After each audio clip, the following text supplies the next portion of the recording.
if we're going to think of our disagreements about morality and religion as bound up with our disagreements about justice, how are we ever going to find our way to a society that accords respect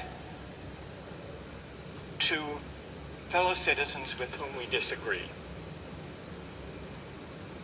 It depends, I think, on which conception of respect one accepts.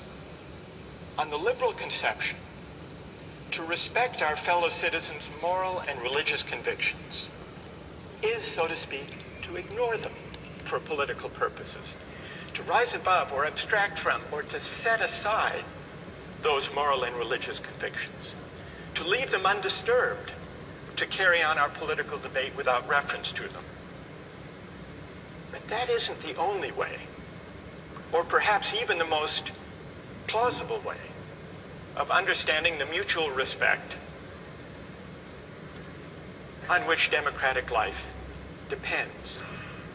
There is a different conception of respect, according to which we respect our fellow citizens' moral and religious convictions not by ignoring, but by engaging them, by attending to them, sometimes by challenging and contesting them, sometimes by listening and learning from them. Now, there's no guarantee that a politics of moral and religious attention and engagement will lead in any given case to agreement. There's no guarantee it will lead even to appreciation for the moral and religious convictions of others. It's always possible, after all, that learning more about a religious or a moral doctrine will lead us to like it less. But the respect of deliberation and engagement seems to me a more adequate, more suitable ideal for a pluralist society.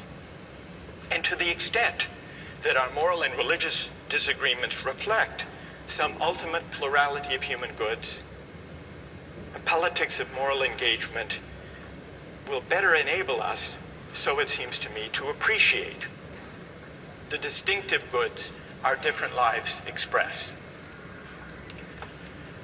When we first came together some 13 weeks ago, I spoke of the exhilaration of political philosophy and also of its dangers, about how philosophy works and has always worked by estranging us from the familiar, by unsettling our settled assumptions.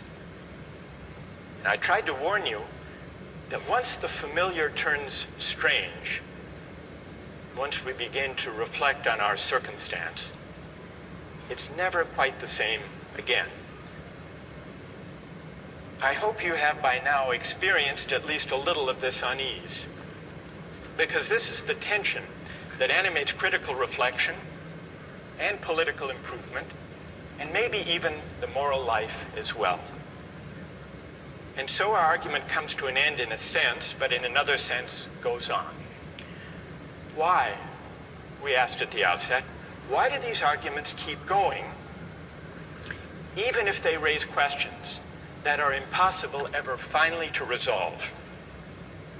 The reason is that we live some answer to these questions all the time. In our public life and in our personal lives, philosophy is inescapable, even if it sometimes seems impossible. We began with the thought of Kant, that skepticism is a resting place for human reason, where it can reflect upon its dogmatic wanderings, but it is no dwelling place for permanent settlement. To allow ourselves simply to acquiesce in skepticism or in complacence, Kant wrote, can never suffice to overcome the restlessness of reason. The aim of this course has been to awaken the restlessness of reason and to see where it might lead. And if we have done at least that, and if the restlessness continues to afflict you in the days and years to come, then we together have achieved no small thing. Thank you.